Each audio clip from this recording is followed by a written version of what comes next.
Hey guys, welcome back to the channel. Before we jump in, I want to say something. I read every single message you send me. Every DM, every email, every comment. And sometimes a story comes in that stops me cold. This is one of those stories. A subscriber. He asked me to call him Marcus. Sent me a message last month at 2 in the morning. The subject line said, "I don't know who else to tell this to." What followed, I read 3 times. And every time it hit harder. This is Marcus's story, in his own words. Buckled up? You'll need to be. Hey guys, welcome back. If you're new here, grab a seat, because today's story, it's not one you're going to forget easily. Before I start, I want to remind you, this story was sent to me by a real subscriber, a real man, someone who trusted this community with the most painful chapter of his life. He asked me to call him Marcus. And I promised him I'd tell it right. So let's go. The first thing Marcus told me, the very first line of his message, was this: "I watched my wife kiss another man on the couch where my daughter takes her naps. And then I watched her put Lily's teddy bear back like nothing happened." I sat with that sentence for a long time, because that's not just betrayal. That's something colder, something calculated. And if that sentence hit you the way it hit me, stay with us. Because this story gets deeper before it gets better. Marcus is 34 years old, construction project manager, the kind of guy who gets up at 5 a.m. without complaining, drives an hour to work, and still somehow makes it home in time to read his daughter a bedtime story. Salt of the earth, steady hands, quiet heart. His wife, Elena, was a kindergarten teacher, 32 years old, brown hair that always smelled like something warm.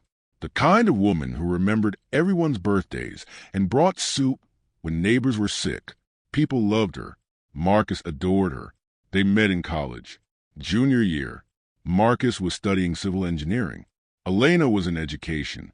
He saw her in the campus library, struggling to carry a tower of books, and classic, right? He helped. She laughed. He was done for. They dated for 3 years before he proposed. Took her to the rooftop of the restaurant where they had their first date. Got down on one knee. She cried before he even finished the question. The wedding was small. Backyard. Fairy lights strung through oak trees. Her mom cried through the whole ceremony. Marcus's dad shook his hand after and said, "Son, you married up." And Marcus laughed and said, "I know, Dad. I know." 6 years of marriage followed. And listen, it wasn't perfect. No marriage is. There were long weeks, tired nights, argument about money and time, and whose turn it was to deal with the plumber. But at the center of all of it, there was real love, solid love, the kind you build slowly and trust completely. And then there was Lily, 5 years old, curly hair, missing her 2 front teeth, obsessed with dinosaurs and strawberry ice cream. She was the axis around which their whole world spun. Marcus would come home from 12-hour days on job sites, covered in dust and exhaustion, and the second Lily ran to the door screaming, "Daddy."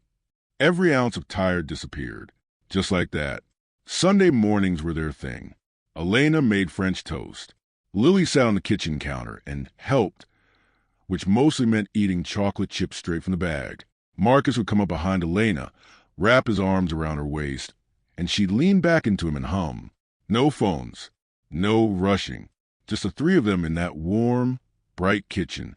That was the life Marcus had. That was the life he believed in completely. So when things started to shift, he didn't see it. Or maybe he didn't want to. It started small, the way things like this always do. Elena began staying late after school. Once a week, then twice. She mentioned a new colleague during a dinner conversation, a PE teacher named Daniel who was helping reorganize the after-school programs. Marcus nodded, passed the salt, thought nothing of it.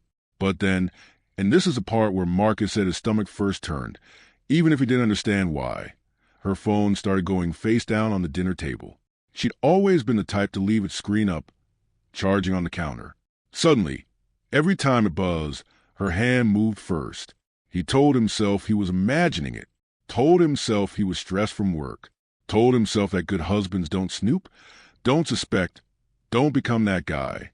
And then came a Tuesday night in November. Marcus was sitting in the living room after Lily went to bed. Elena was in the shower. His own phone buzzed. Unknown number. He opened the message. For words. Ask your wife. Tonight. He read it again. And again. His chest went tight. His hands went cold. He looked up at the hallway.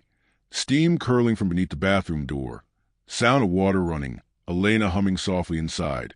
And suddenly that warm house didn't feel warm anymore.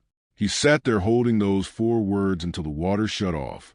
And when Elena came out, towel around her shoulders, smiling at him like she always did, he looked at her face and asked himself a question he never thought he'd have to ask. Do I actually know this woman? All right. I need to pause here for a second because I know exactly what you're feeling right now. You're thinking, Marcus, just ask her. Just be direct. And he tried. He really did. But what happened next? And what he found? That's where the story turns into something else entirely. Chapter 2 is coming. And trust me, you're not ready. Marcus sat across from Elena at the kitchen table the next morning. Lily was in the living room watching cartoons. The French toast was on the stove. Everything looked exactly the same as it always did on a Wednesday morning. That was almost the worst part. He showed her the text. He watched her face. She didn't flinch, didn't go pale, didn't stumble over her words. She tilted her head slightly, like someone presented with a mildly confusing math problem, and said, "Babe, someone's messing with you. I don't know who that is, but it's not real. Simple, clean, delivered with steady eyes and a soft voice." And then she reached across the table, put her hand over his, and said, "You know me." Marcus wanted to believe her. God, he wanted to. He looked at her hand on top of his. The same hand that held his on their wedding day. The same hand that held Lily for the first time in a hospital. He breathed in and let it go, but the gut doesn't lie, even when the heart begs it to. The week that followed was quiet on the surface. Underneath, Marcus was drowning. He started noticing things he'd trained himself to ignore. A new perfume, subtle floral, nothing he'd ever bought her. Gym visits before school. 3 mornings in a row, when Elena had always been someone who hit snooze twice and rushed out the door. A second passcode on her phone. Not the family passcode they both knew. A new one, set without mention. He asked about the gym. She said she was trying to be healthier. He asked about the perfume. She said it was a gift from a colleague. Simple answers. Reasonable answers. Answers that left no room for suspicion without making him look paranoid. That was a trap. See it? Because every time Marcus raised an eyebrow, every time he circled back to the unease in his chest, he hit the same wall. You're imagining this. You're being insecure. You're going to damage your marriage over nothing. He started questioning his own sanity.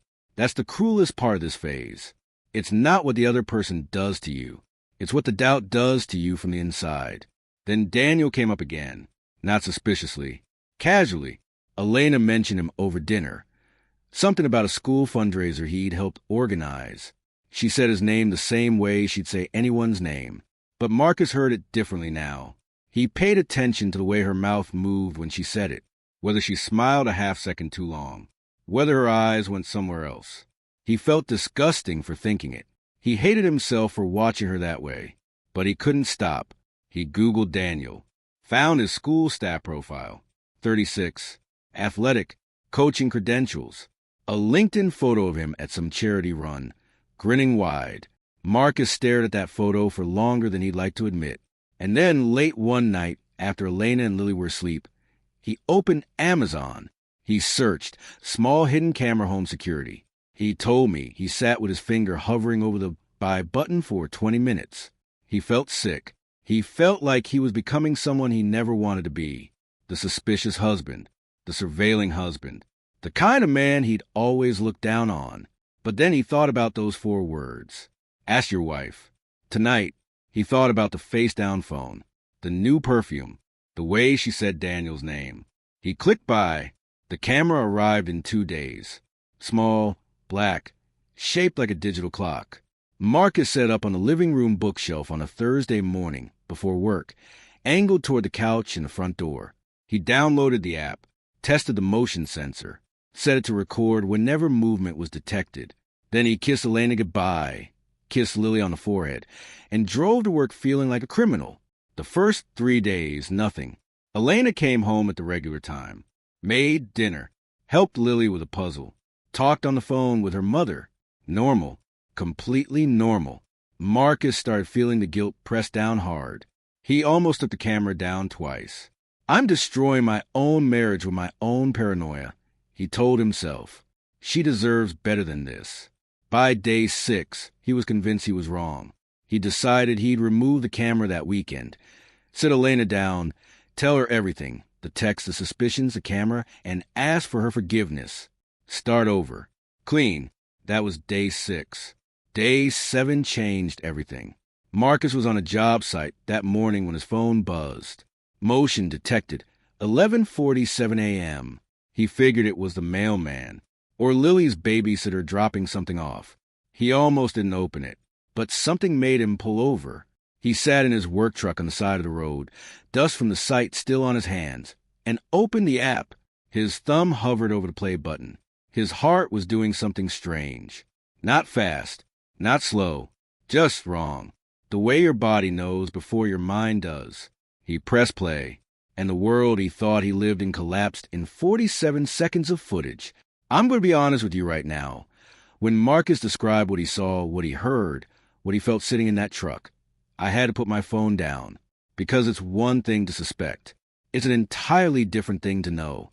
Chapter 3 is the footage, and I'm not going to rush it, because Marcus deserves better than that. And so do you. He pressed play. The timestamp read 11:47 a.m. The camera angle was wide. Living room, couch, front door, the bookshelf where Lily kept her drawings taped to the wall. The footage was clear. HD. Heartbreakingly clear. The front door opened. Elena walked in first. She was in her work clothes. The light blue blouse Marcus had always loved on her. She was laughing. Not the polite laugh she used at school events or family dinners. The real one. The one he used to feel proud to be the reason for. She was not alone. A man stepped in behind her, and even through a 2-inch phone screen, Marcus knew immediately who it was. Tall, athletic build. The same easy smile from that LinkedIn photo. Daniel closed the door behind him. Not quickly, not nervously, with the casual comfort of someone who had done this before. Many times before. Marcus felt the air leave his lungs. He was parked on the side of a construction road. Trucks rolling past. Radio murmuring weather updates. The world kept moving. It didn't. He watched Elena drop her bag on the kitchen counter. She said something. He could hear it faintly through the camera audio. And Daniel laughed. Marcus turned up the volume. His hands were shaking. The screen blurred. He wiped his eyes with the back of his wrist and looked again. She's gonna find it, Elena said, glancing toward the hallway. Talking about Lily's babysitter. Making sure the coast was clear. And then, this is the part Marcus said he replays at 3 a.m. when he can't sleep. Elena walked to the couch, picked up Lily's teddy bear.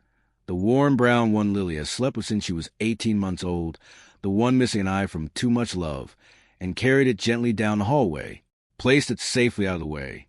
She came back. She sat down, and Daniel sat beside her. Marcus turned the volume off. He couldn't watch. He watched. He told me he felt like he was underwater. Everything slowed down, sounds muffled, vision tunneled. His mind kept throwing up fragments. Elena in her wedding dress, Lily being born, Sunday mornings with French toast. The way Elena said, "You know me," across the kitchen table just 6 days ago. "You know me." He watched 30 seconds. He stopped the footage. Then he sat in that truck for a very long time. He didn't cry yet. That surprised him. He expected tears. Instead, he felt a hollow, ringing silence inside his chest, like something had been removed surgically, like a part of him that had always been running, always warm, had simply been switched off. He drove back to the job site. He doesn't remember the drive. His foreman asked him something about a delivery schedule, and Marcus answered. He has no memory of what he said. At lunch, he sat alone in his truck and watched the footage again. All of it this time. He counted. Elena and Daniel were in his home for 53 minutes. They left separately. Daniel first, checking the street before stepping out. Elena a few minutes later, refreshing her lipstick at the hallway mirror, the same mirror Marcus passed every single morning before following. The teddy bear was back on the couch when Elena returned at her regular time that evening. Marcus drove home that night on autopilot. He pulled into the driveway and sat there for 2 hours. He watched the lights in the kitchen windows. He could see Elena moving inside, cooking, probably. He could see the blue flicker of the cartoon Lily was watching in the living room. Everything looked exactly like home. He walked in at 6:47 p.m. Elena turned from the stove. Bright eyes, warm smile, the smell of garlic and tomato sauce filling the kitchen. "You're home early, babe," she said. Those 4 words. Marcus stood in the doorway of his own kitchen, looking at the woman he had loved for a decade, and felt something inside him go very, very quiet. "Yeah," he said. "Slow day."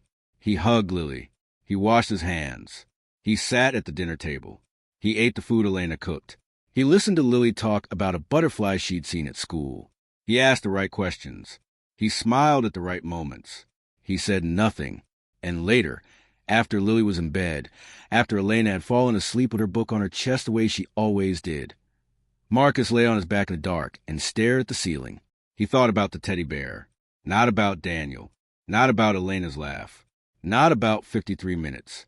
He thought about that worn brown bear being carried carefully down the hallway, the deliberateness of it, the instinct to protect the child's innocence even in the middle of destroying everything that child's life was built on. That detail, that one small, terrible detail, that was what broke him. And that's the moment where this story stops being about cheating. It stops being about a camera or a text message or a man named Daniel. It becomes something else. It becomes a question about who we really are when we think no one is watching. Chapter 4 is the aftermath, the confrontation, the collapse, and the unlikely beginning Marcus found on the other side of his worst nightmare. Don't go anywhere. Marcus did not become a man who screamed. He did not throw things or make dramatic speeches at the dinner table. He became something quieter and more deliberate. He became a man with a plan. The day after he watched the footage, he called a lawyer, not a friend, not his brother. A lawyer, first, because Marcus understood something in that dark, cold part of his mind that had taken over. Emotion would cost him everything. Evidence would protect his daughter. And Lily, 5 years old, 2 missing teeth, obsessed with dinosaurs. Lily was the only thing on earth that mattered now. The lawyer told him what to keep, what to document, what not to do. Marcus backed up the camera footage to 3 separate places. He noted dates. He started keeping a private log. He was calm, methodical, in a way that scared even him. He lived in that house for 11 more days without saying a word. 11 days of dinner conversations. 11 bedtime stories. 11 mornings of coffee handed to him by the woman he was quietly building a legal case against. He said later that those 11 days aged him more than the previous 6 years combined. On a Saturday morning, Lily was at her grandmother's. Marcus sat down across from Elena at the kitchen table, the same table where she put her hand over his and said, "You know me." He opened his laptop. He turned it to face her. He pressed play. He watched her watch it. First, nothing. That trained, practiced stillness. Then a slow unraveling. Her jaw shifted. Her hands gripped the table edge. She closed her eyes. "Marcus." "Don't," he said. One word. Quietly. The silence between them lasted a long time. Then came the denial. Brief, reflexive, almost insulting in how quickly it crumbled. Then the anger.